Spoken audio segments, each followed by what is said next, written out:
Hallo und herzlich willkommen hier bei uns in der Baumscheibenkunstwerkstatt. Ich habe einige solche Mammutbaumscheiben und will nicht aus jeder einen Couchtisch machen, das wird irgendwann langweilig.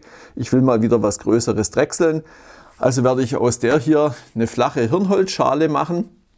Und um mir das Leben zu erleichtern, werde ich das Ding als allererstes mal auf beiden Seiten plan fräsen und auch dafür sorgen, dass Vorder- und Rückseite parallel sind. Das macht dann die Aufspannerei und alles wesentlich einfacher und dann sehen wir weiter.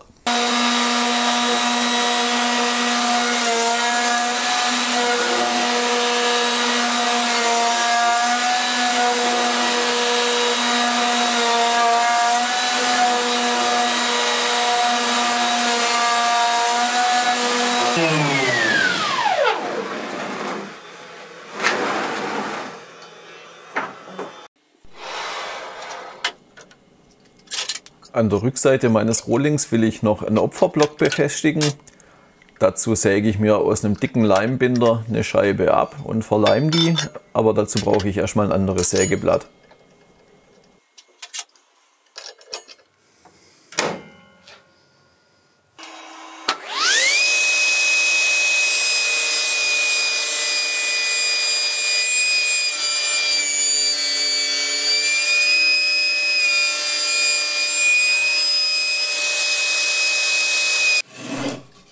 Jetzt wird das Opferstück auf meinem Rohling festgeleimt. Ich benutze sehr viel Leim, weil ich auf poröses Hirnholz leime und außerdem will ich hier eine wasserdichte Fuge hinkriegen. Warum das wichtig ist, sehen wir dann später noch.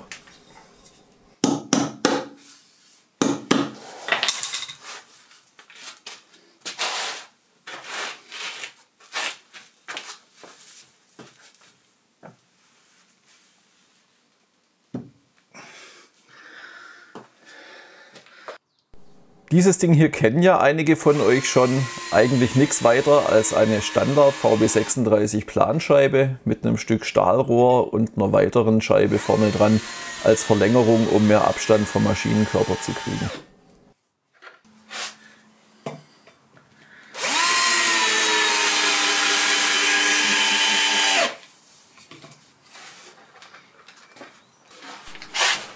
Das sieht jetzt hier nach reichlich Überhang aus, aber das Werkstück ist relativ leicht. Ich kann das ohne Vorrichtung hochheben und die Lager von der Maschine sind dafür absolut überdimensioniert, gar kein Problem.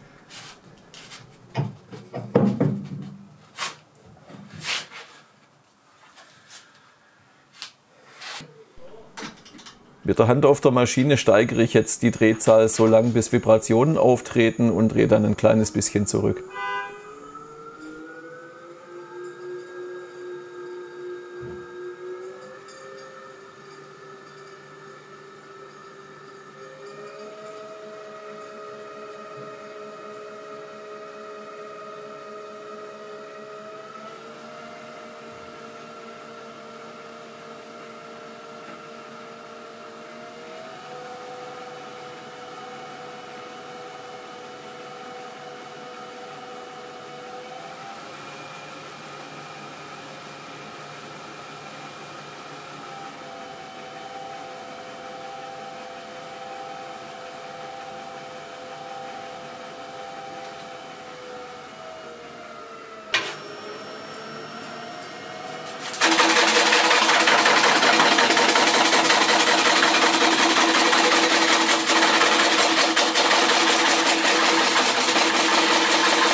Und hier kommt jetzt der Vorteil von dieser verlängerten Planscheibe voll zum Tragen. Ich kann die Innen- und die Außenseite der Schale in einer Aufspannung drechseln und muss da nichts umspannen. Ich finde es einfach super. Wie gesagt, die Maschine packt es lässig. Und ich finde, die Jungs von Steinert sollten so ein Ding eigentlich ins Programm aufnehmen. Also falls ihr zuschaut, bitte, bitte, bitte bietet so ein Ding an. Ich finde es absolut klasse.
Ich habe jetzt den Punkt erreicht, wo ich Angst bekomme, dass mir irgendwann der rissige Rohling um die Ohren fliegt. Jetzt ist die Zeit gekommen, um die Risse mit Epoxy zu füllen.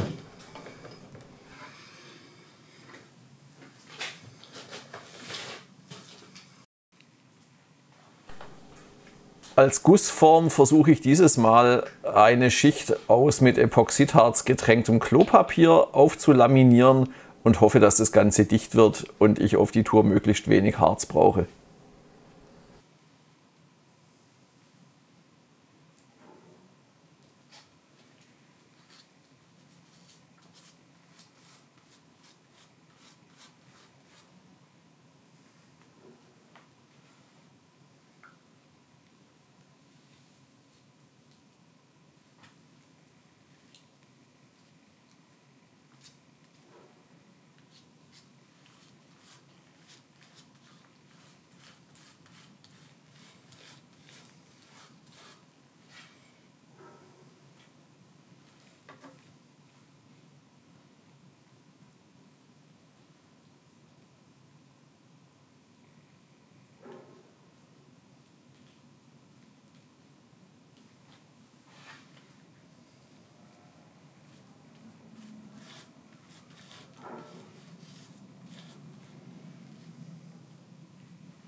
In jedem richtigen Epoxy-Video wird irgendwann die Form undicht und hier ist es nicht anders. Ich habe auch hier 2, 3 kleine Lecks entdeckt, aber die ließen sich zum Glück noch einigermaßen gut abdichten.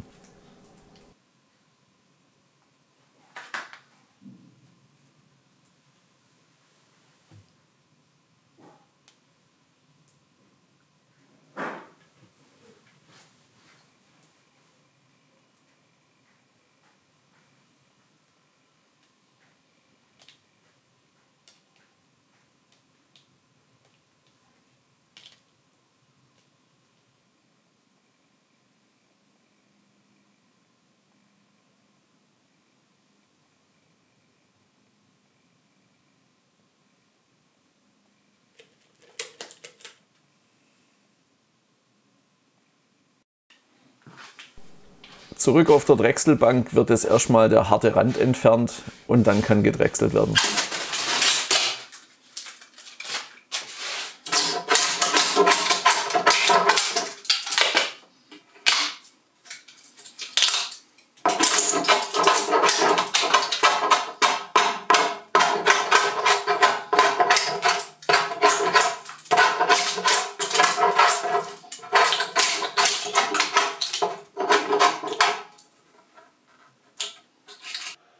Das Schnittgefühl ist jetzt ein völlig anderes und auch die Späne sind jetzt keine Späne mehr. Diese langen Bändel sehen zwar witzig aus und machen eigentlich auch Spaß, aber sie werden auch ganz schön lästig, weil sie sich überall rumwickeln.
Auf der Rückseite muss natürlich auch noch das geharzte Klopapier weg.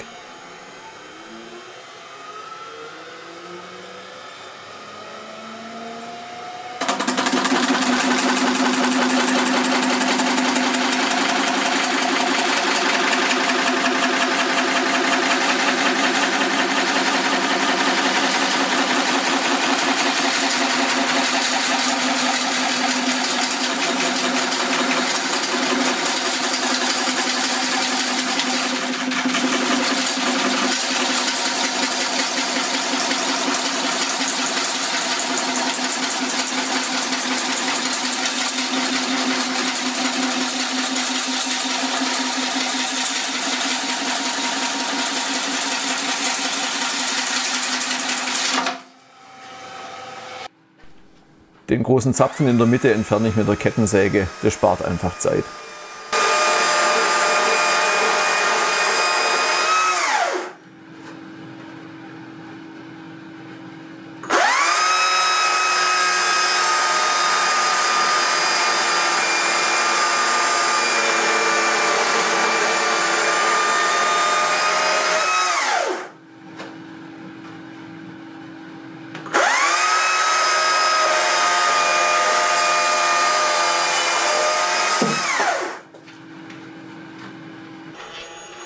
Jetzt kann ich den Boden eben drehen und der Schale ihre endgültige Kontur geben und auch die endgültige Wandstärke festlegen.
Die langweilige Schleiferei habe ich euch jetzt erspart.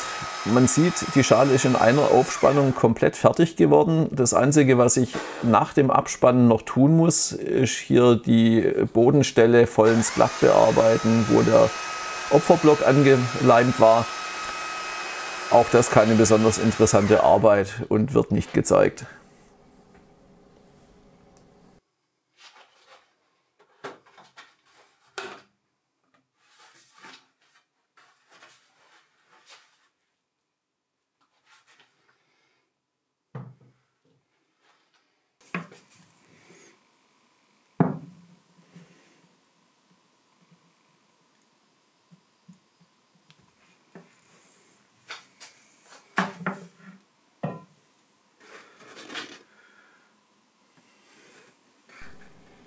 Zum guten Schluss kommt wie bei fast allen unseren Projekten eine Schicht Halböl drauf.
Ganz herzlichen Dank an alle, die bis hierhin durchgehalten haben. Wenn ihr jetzt noch das Abo drückt oder einen netten Kommentar und einen Daumen hoch hinterlässt, dann ist alles perfekt. Und für alle, die denken, solche Schalen oder solche Objekte werden nur für YouTube-Klicks gemacht, nein, es hat ungefähr eine Woche gedauert, dann war das Ding verkauft. Es gibt also tatsächlich auch dafür einen Markt.